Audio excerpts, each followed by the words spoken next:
So we're looking at the Stretching Master white paper. You guys did a pretty good job with these.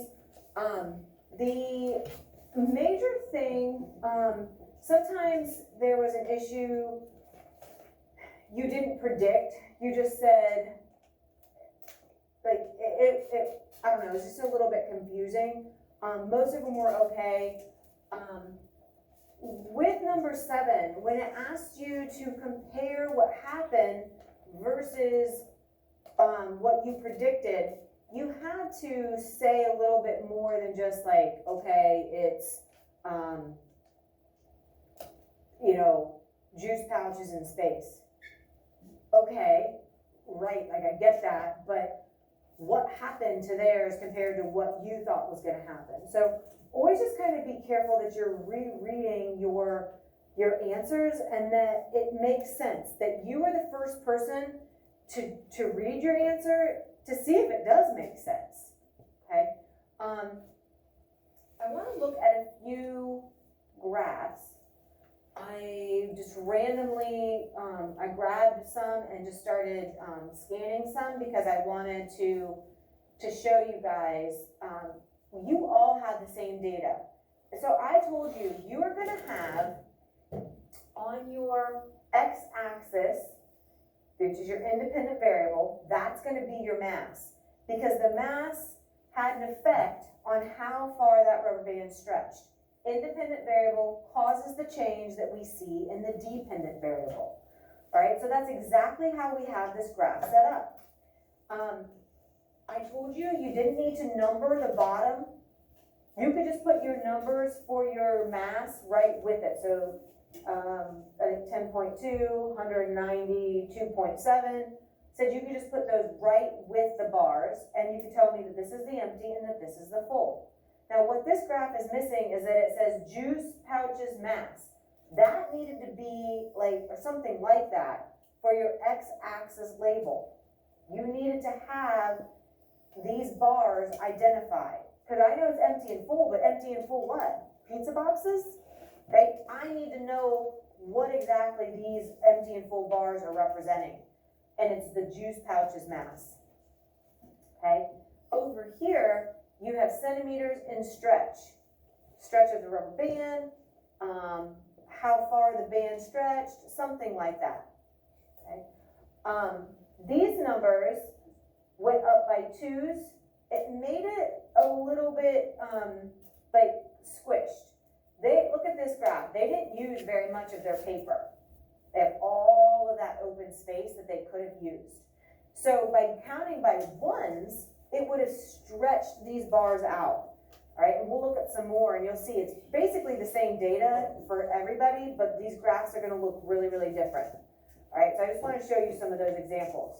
The other thing with this one, notice how they kind of had to squeeze in their numbers and their labels because they went right to the edge. You could have scooted and started your y-axis like here and your x-axis here, so you leave yourself some room to do your writing. Okay, we'll see some examples of that here in a minute. So it says mass for juice pouches, good title.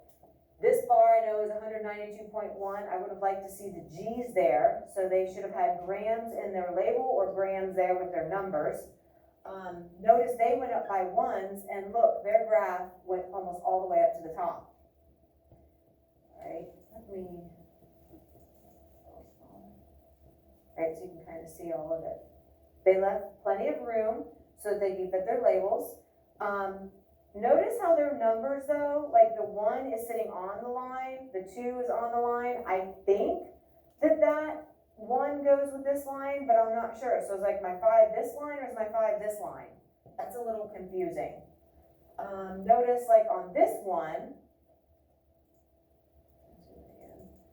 notice this one how the numbers are right on a line. So I know exactly, this goes right to 9. This goes exactly to 29. If the 29 had been sitting on the line, it might have been this line or it might have been this line. And that's confusing.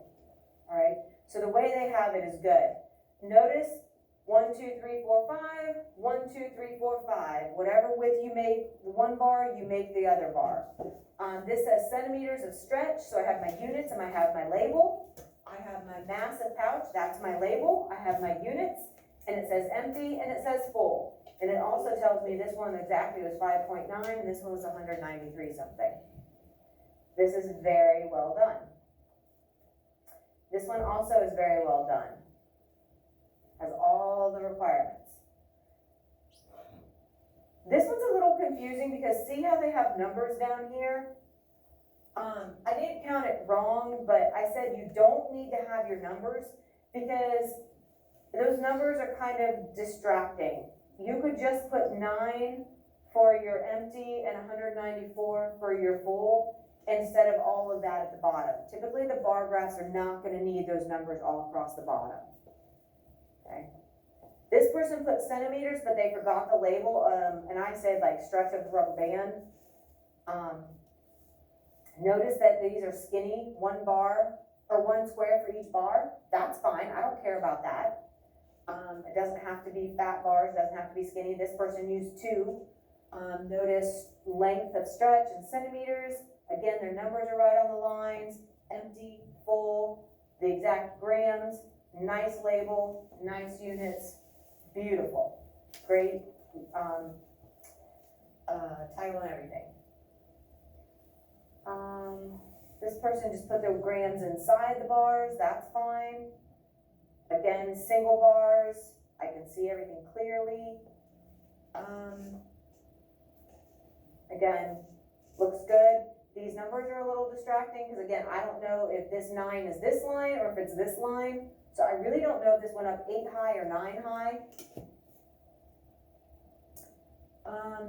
Okay, notice how this person did good putting the numbers on the lines, but they went up by 5s. That's really small. The bars were only like this big. Look at this paper. I'm gonna zoom it out a little bit. Everything else is beautiful, but look how tiny it is.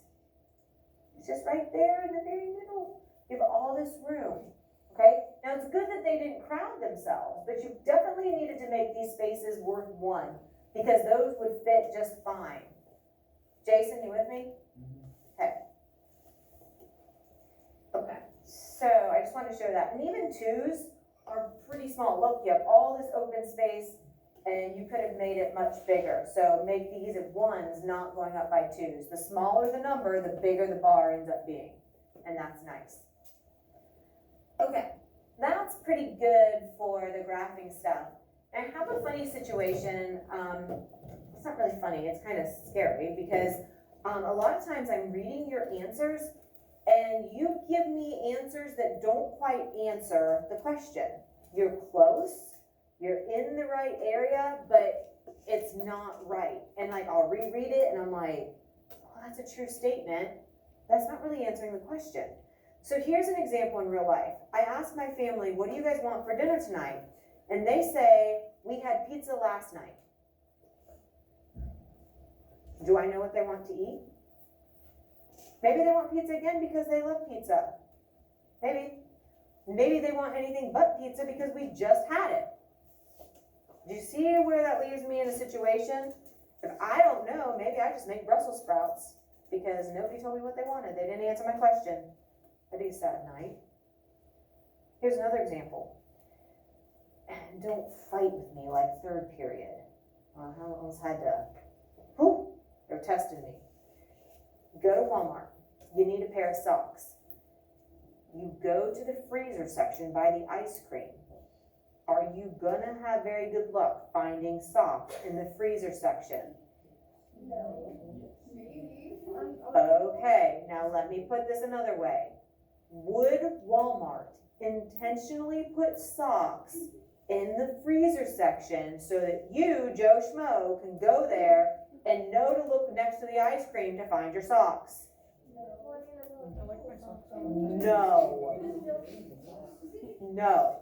So you're in the right store. There are socks there. Sometimes, like the clothing section is kind of close to the grocery section. So maybe there's like a random pair that's just flung in that aisle. Okay. anything's possible. But it's not the intent of Walmart or every Walmart you went in, that's where you find your socks. So when you answer questions for me, if I put Walmart socks or freezer section socks or something like that, you're not answering the question. You are close. You're on topic. You're telling me pizza, like that's what we had for dinner last night, but that doesn't help me decide or know what you want for dinner tonight. All right? So here's some examples. I took your papers and I copied some of your answers. Okay? Zoom this in. So on the green paper, question number 2. It was talking about you needed to choose, so the question was a person could jump farther on blank than on blank because, and here was the answer, the gravitational constant doesn't change the mass of the object. So what's written in red was somebody's answer. It's a true statement. Gravitational constants do not affect mass. I 100% agree with that. But this question was talking about you jumping at other planets or on other planets. We're talking weight. The pull of gravity on an object's mass. We're not talking about the mass being different here. So this is going shopping at Walmart, but looking for socks in the freezer section. Right? It's on topic, it's close, it's just not quite right. Right? It's really hard for me to mark a true statement wrong just because you're not actually answering what the question is asking. It's hard for me to do, but I do it because that's the only way you'll learn. Here's another one. And here's a bunch of answers that were shopping for socks in the freezer section. Number 4, while a person's weight would be different on the moon and the planets, would the amount of matter making up the person, their mass, be the same or different? So this is the very last question on that green paper, right? Here's one of the answers. No, because the gravity makes you weigh less and not your full amount. It was not a yes or no question. Dang, I usually get 2 or 3 yes or no's.